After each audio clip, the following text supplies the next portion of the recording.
گناہوں کی عادت چھڑا میرے مولا، مجھے نیک انسان بنا میرے مولا۔ نحمدہ ونصلی ونسلم علی رسولہ الکریم، اما بعد فاعوذ باللہ من الشیطان الرجیم، بسم اللہ الرحمن الرحیم۔ سامعین محترم، آج درس اصلاح احوال میں رسول اللہ صلی اللہ علیہ وسلم کی ایک حدیث مبارک کی روشنی میں گفتگو کی جائے گی۔ اس حدیث کے راوی حضرت جابر بن عبداللہ رضی اللہ تعالی عنہما ہیں۔ آپ صلی اللہ علیہ وسلم نے ارشاد فرمایا کہ المجالس بالامانہ، کہ مجالس کی جو باتیں ہیں وہ بھی امانت ہوتی ہیں۔ محفل میں کیے جانے والے معاملات اس محفل میں شریک ہر شخص کے پاس بطور امانت ہوتے ہیں۔ شریعت مطہرہ آپ کے علم میں ہے کہ ہماری راز کی جو باتیں ہیں ان کی حفاظت کرنے کا بھی ہمیں حکم دیتا ہے۔ اسی وجہ سے اللہ تعالیٰ نے قرآن مجید میں ارشاد فرمایا کہ وَلَا تَجَسَّسُوا، ایک دوسرے کی جاسوسی مت کیا کرو۔ ہمیں ایک دوسرے کے معاملات کی ٹوہ لگانے سے منع کیا گیا۔ جب ہم کہیں بیٹھتے ہیں دوستوں میں، رشتہ داروں میں، اور دیگر افراد میں، تو وہاں پر بہت ساری باتیں ہوتی ہیں۔ کئی دفعہ ہم بے تکلفی کے عالم میں ایک دوسرے سے اپنے دل کی باتیں شیئر کرتے ہیں، انہیں بتاتے ہیں، لیکن ساتھ ساتھ ہم یہ بھی چاہتے ہیں کہ یہ بات ان تک محدود رہے۔ اللہ کے نبی صلی اللہ علیہ وسلم نے ہمیں ہمارے جذبات کی حفاظت کرنے کے لیے اس بات کا حکم ارشاد فرما دیا کہ مجلسوں کی جو باتیں ہیں وہ بھی تمہارے پاس امانت ہوتی ہیں۔ جس طرح دیگر امانت کی حفاظت نہ کرنے پر نہ کرنے والا خائن کہلاتا ہے، خیانت کرنے والا کہلاتا ہے، اسی طرح مجالس میں کی گئی باتوں کو باہر جا کر دوسروں کو بتانا یہ بھی ایک طرح کی بہت بڑی اور عظیم خیانت ہے۔ ہاں، اگر وہاں پر یہ بات طے ہو جائے کہ ہم ان باتوں کو باہر بھی افشا کر سکتے ہیں، لوگوں پر ظاہر کر سکتے ہیں، تو اس میں شرعاً کوئی قباحت نہیں ہے۔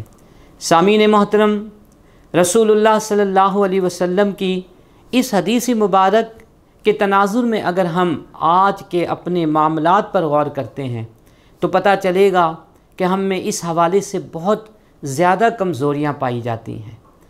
آج دیکھیے میڈیا پر مختلف جگہوں میں لوگ دوسروں کی باتوں کو ظاہر کر رہے ہوتے ہیں کہ میں فلاں مجلس میں بیٹھا تھا، وہاں پر فلاں نے یہ بات کی، فلاں نے یہ بات کی، یہاں تک کہ آپ دیکھیے گا کہ سوشل میڈیا پر ایسے بہت سارے پروگرام سننے کو آپ کو ملیں گے، کلپس آپ کو سننے کو ملیں گے کہ جن میں دوسروں کی باتوں کو یا مجالس کی باتوں کو باقاعدہ کھول کھول کر بیان کیا جاتا ہے اور لوگوں کو رسوا کیا جاتا ہے۔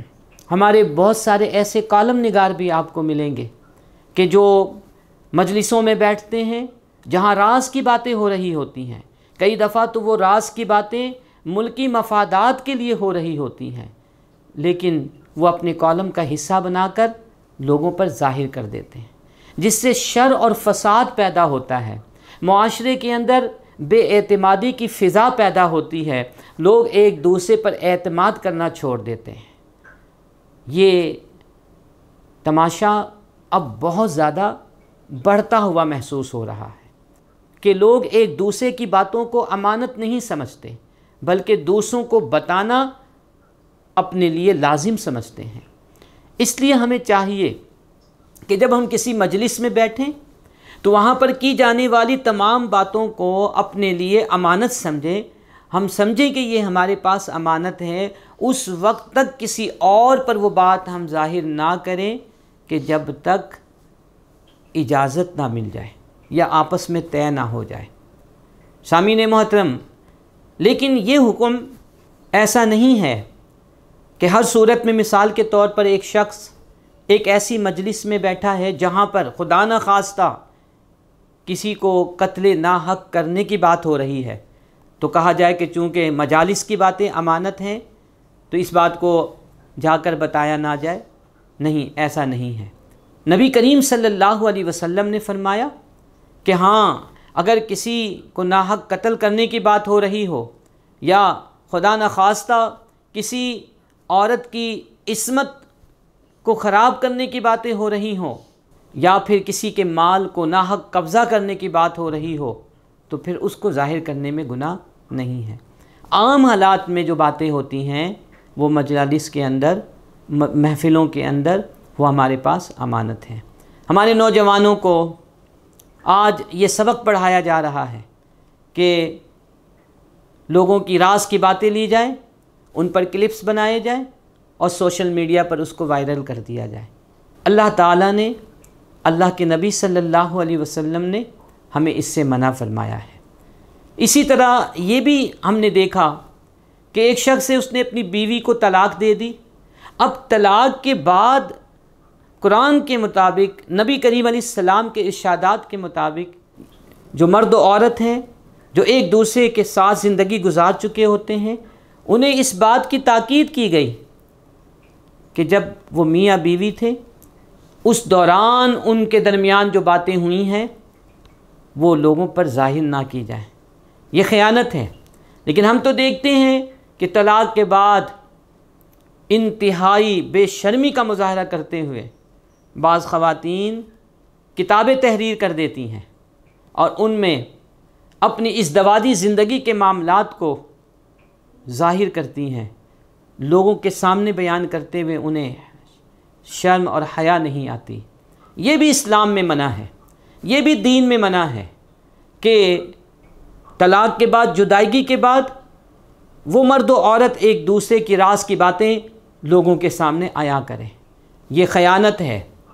لہٰذا ہمیں چاہیے کہ رسول اللہ صلی اللہ علیہ وسلم کے اس حکم پر عمل کرتے ہوئے ہم مجالس کی باتوں کی حفاظت کریں۔